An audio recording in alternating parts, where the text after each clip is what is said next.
আসসালামু আলাইকুম, সবাই কেমন আছেন? আজকে বছরের শীতের শুরুতে আর কি সবজি খিচুড়ি রান্না করতেছি।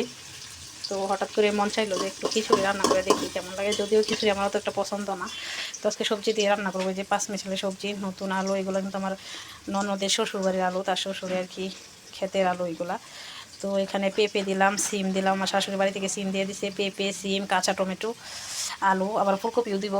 তো ফুলকপি এখনও আনি নাই, বাহিরে মানে আমার জাল বাহিরে আছে, তো তারা বলে দিছে যে একটা ফুলকপি নিয়ে এসো। তো আনলে ফুলকপি অল্প একটু অ্যাড করবো। আর এদিকে যে মুরগি ভিজায় রাখছি, মুরগিটা দিয়ে হচ্ছে রান্না করব। তো চলেন রান্না বান্না শুরু করে। এখানে যে আদা রসুন সব বের করে রাখছি, অর্ধেক মুরগি দিয়েছি আর অর্ধেক মুরগি রেখে দিছি। তো জানি না কেমন লাগে খিচুড়ি, তো আমার কিন্তু খিচুড়ি অত একটা পছন্দ না। তো এই যে এখানে আদা রসুন সব কিছু জিরা বাটা দিয়ে দিলাম, সাথে যে গরম মশলাগুলো দিয়ে দিলাম। এখন হলুদ মরিচ অ্যাড করে দিব।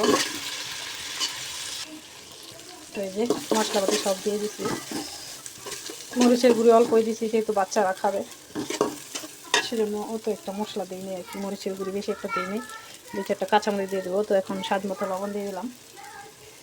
তো খিচুড়ি কে কে পছন্দ করেন আর সবজি খিচুড়ি কে কে পছন্দ করেন অবশ্যই কমেন্ট করে জানাবেন কিন্তু। তো এই যে মুরগিটা দিয়ে দিলাম, মুরগিটা একটু ভালোভাবে কষার পরে সবজিটা দিব। সবজি এখনো দিইনি, মুরগি কষাইতেছি। আর এদিকে হচ্ছে এই যে ফুলকপি আমার জাল নিয়ে আসছে, কেটে ধুয়ে পরিষ্কার করে রাখছি।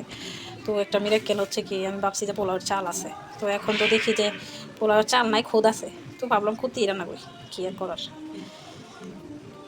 এই তো মুরগিটা হচ্ছে 4/3 এখন সিদ্ধ হয়ে গেছে, কষানো হয়ে গেছে। এখন সবজিটা দিয়ে দেবো, সবজি দিয়ে আর একটু কষিয়ে তারপরে হচ্ছে চাল দেবো। তো আপনারা সাথেই থাকুন, আমার সবজি খিচুড়ি রান্না দেখে যান। তো এদিকে সবজি দিয়ে চিন্তা করতেছে আল্লাহ যেন বেশি হয়ে যায় নাকি, মানে এত খায়া শেষ করবো কীভাবে, কারণ আমরা তো একটা কিছুই পছন্দ করি না। যদিও একটু মানে খাই মনের আনন্দে, তো দ্বিতীয়বার আর খাইতে মন চায় না আর কি। তো এদিকে যে কোটটা দিয়ে পরিষ্কার করে রেখে দিলাম। তো চলেন আমার সবজি খিচুড়ি শেয়ার করি আপনাদের সাথে। ফাইনালি আমার সবজি খিচুড়ি কিন্তু হয়ে গেছে, কিন্তু টেস্ট কেমন হয়েছে এটা কিন্তু একদম খাওয়ার পরেই বোঝা যাবে। এই যে সবজি খিচুড়ি আনলাম শীতের শুরুতে। ঢাকা কিন্তু মাত্র শীত পড়ছে, ভালোই শীত লাগে, এক সপ্তাহ ধরে অনেক শীত। তো আপনাদের সবার দাওয়াত রইল সবজি খিচুড়ির।